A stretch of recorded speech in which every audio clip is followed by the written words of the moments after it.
ሰላም ውድ ተመልካቾች እንዴት ናችሁ? እንደምን ዋላችሁ? ወሳኝ የሆነ መረጃ ይዤላችሁ መጥቻለሁ። ይህ መረጃ ምንድነው? ሰሞኑን በቲክቶከሮቹ የተሰበሰበው በነ ታኩርና በነ አዶናይ የተሰበሰበው የእርዳታ የተፈናቃዮች በራብ እየሞቱ ላሉት ወገኖቻችን የተሰበሰበው ብር ኢትዮጵያ ስጋትና አደጋ ኮሚሽን ብለው ወደ ፈጠሩት እንግዲህ ወደሱ እንዲገባ ብሎ እንግዲህ ሰርቋቸዋል፣ ቀምቷቸዋል። የቀሟቸው እንግዲህ በእኛ በኩል ነው የምናስተላልፈው እናደርሳለን ብለው ተቀብለዋቸው፣ ነገር ግን ከዚህ በፊት ተደርጎ የማይታወቅ ነገር በቦረና በአርሲ በየትኛውም መንገድ በየትኛውም ሁኔታ ከዚህ በፊትም ደብረ ብርሃን ላይ ያሉትም ተሰብስቧል።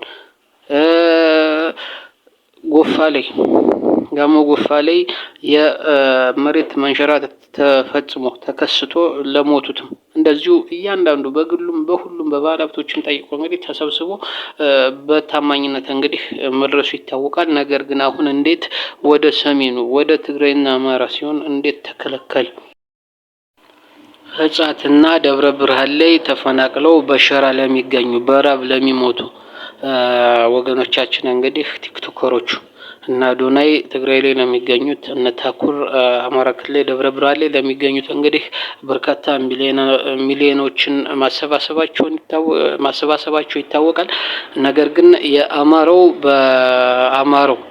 በአማራው ጽንፈኛ በሆነው በአማራው ከፋፋይ በሆነው በነ አቡበከር በወሎ ክልል መሆን አለበት ብለው ለወዴት ለመሸጥ እየሰሩ ባሉት ሲሰበሰብ የወርቁ የተኑ 15 ሚሊዮን ብር እርዳታ ማልቀበል ማለታቸው ይታወቃል።